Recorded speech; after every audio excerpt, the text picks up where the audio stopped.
הפילון שחור? שחור, בבקשה. זאת הפינה כן. שאת תמיד בסוף מצולמת בה. קודם כל, כמו שאתה רואה, ביתי לא כזה רחב ידיים. ומטבח זה המקום הכי קוזי שיש, לא? חשבתי לשאול אותך, כן. מהי הפינה שבה בתוך כל רק הטירוף הזה... שנייה, אתה שטוח או בהיריון? הכפית. לא, ראיתי בעיניים שלך, כמו בסרטים מצוירים של סימני שלך.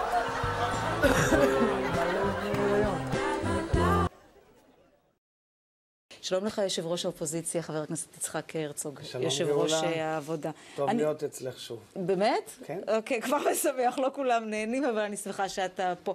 למה ויתרת על השם בוז'י? לא ויתרתי. אוקיי, כי לפחות הרושם היה שקיבלת ייעוץ כזה ודי חבל. אנשים מגיעים רחוק עם שמות כמו ביבי ובוגי. אפשר להמשיך גם עם שם חיבה שאמא שלך נתנה לך. אז בוא נעשה קצת סדר, אני אסביר את זה בצורה הכי נקייה שיש. קודם כל אני נושא שם של אדם גדול, הסבא שלי הרב יצחק הרצוג, הרב דמות המובילה, אבל איש אשכולות, אדם שידע את הסינתזה בין מדינה יהודית לדמוקרטית.